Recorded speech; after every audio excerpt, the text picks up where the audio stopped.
Hello everyone guys. सो अभी तक हमने गेम ऐप के अंदर हमारे दो टाइप्स के रिडक्शन मेथड डिस्कस कर रहे हैं। पहला क्या था हमारा पेयर रिडक्शन और दूसरा क्या था हमारा क्वाड रिडक्शन। अब हम थर्ड टाइप का रिडक्शन मेथड डिस्कस करने वाले इस वीडियो के अंदर, जिसको कहते हैं क्या, ऑक्टेट रिडक्शन। क्या बोलते हैं? Octet reduction. So basically octet reduction होता क्या है, इसको कैसे यूज करके गेम ऐप के अंदर हम एक कैसे बूलियन फंक्शन को रिड्यूस कर सकते हैं, ये सब हम वीडियो में डिस्कस करने वाले हैं। तो चलिए स्टार्ट करते हैं। So guys, let's discuss octet reduction method in KMap. सो अभी तक हमने कौन कौन से दो टाइप के रिडक्शन मेथड डिस्कस करे? Pair reduction, quad reduction. Pair reduction में क्या होता था, दो मिन टर्म्स या फिर दो मैक्स टर्म्स का कॉम्बिनेशन बनता था। क्वाड में क्या होता था, 4 का बनता था। तो ऑक्टेट में क्या होता है, 8 का बनता है। याद रखना किसका बनता है, 8 का बनता है। पेयर में 2 का बनता था, क्वाड में 4 का बनता था कॉम्बिनेशन, और ऑक्टेट में किसका बनेगा, 8 का बनेगा। तो सपोज करो क्वेश्चन आपको अगेन सिंपल वही कहेगा कि आपको एक बूलियन फंक्शन दे देगा, आपको बोलेगा कि आपको इस गिवन बूलियन फंक्शन को रिड्यूस करना है यूजिंग के मैप, ठीक है। और आपको 4 वेरिएबल्स दे दी, तो मतलब हम इसके लिए क्या बनाएंगे, 4 वेरिएबल के मैप बनाएंगे। तो सबसे पहला स्टेप क्या है हमारे लिए, हम बनाएंगे पहले इसके लिए क्या, 4 वेरिएबल के मैप।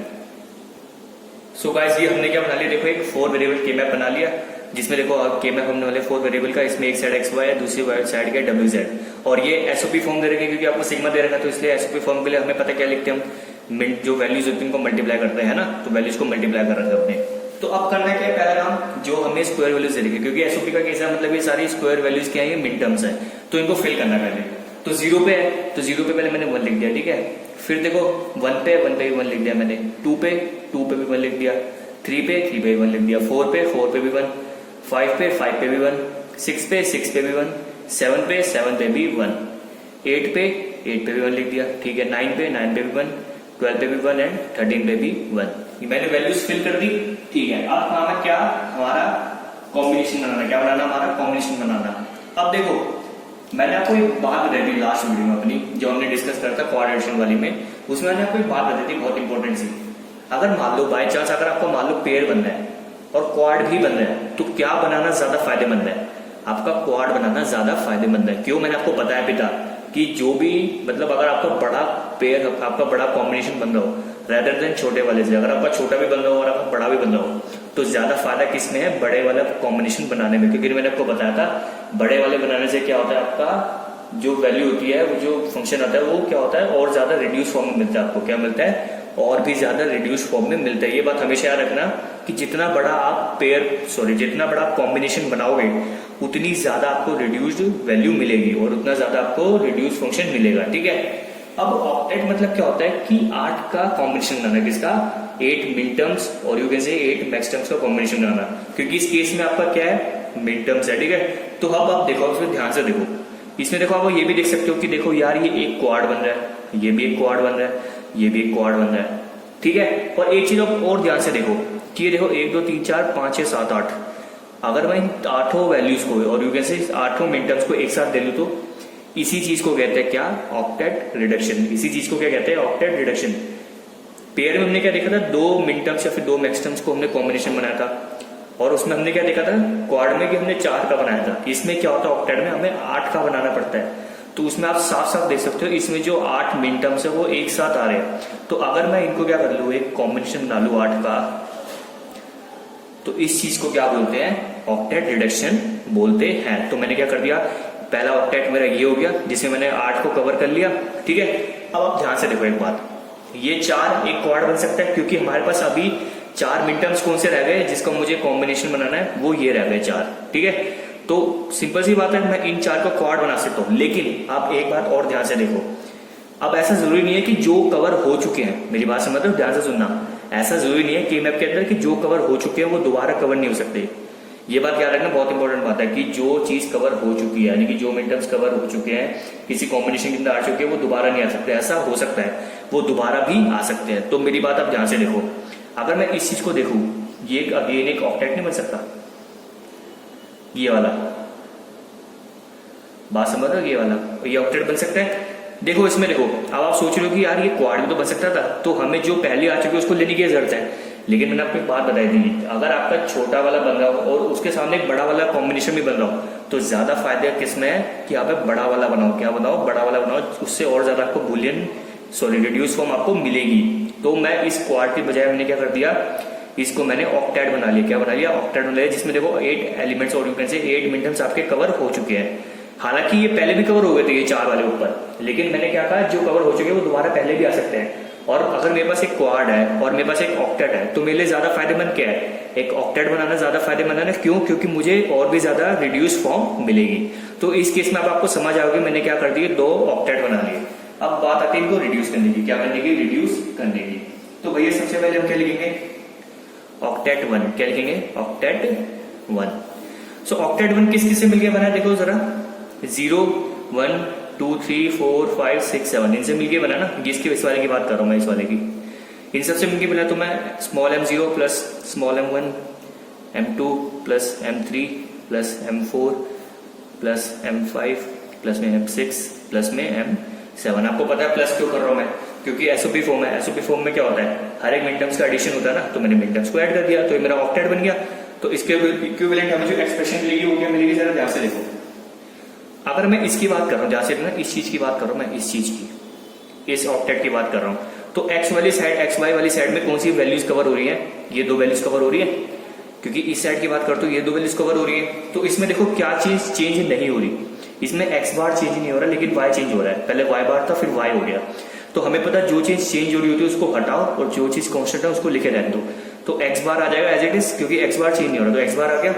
अब इस साइड देखो, डब्ल्यू जेड वाली साइड में, इसमें देखो पूरा कवर हो रहा है। क्या हो रहा है? पूरा कवर हो रहा है। डब्ल्यू बार जेड बार भी आ रहा है, डब्ल्यू बार जेड भी आ रहा है, डब्ल्यू जेड भी आ रहा है, डब्ल्यू जेड बार भी आ रहा है। तो मैंने आपको लास्ट वीडियो में अगेन एक इंपॉर्टेंट बात बताई थी, और वो क्या इंपॉर्टेंट बात थी कि अगर मान लो एसओपी का केस है, ध्यान से सुना अगेन, अगर मान लो आपका एसओपी का केस है और अगर आपकी एक कॉम्बिनेशन में एक साइड की वैल्यू सारी कवर हो रही है, क्या एक कॉम्बिनेशन में आपकी एक साइड की वैल्यूज अगर सारी कवर हो रही है एसओपी के अंदर, किसके अंदर?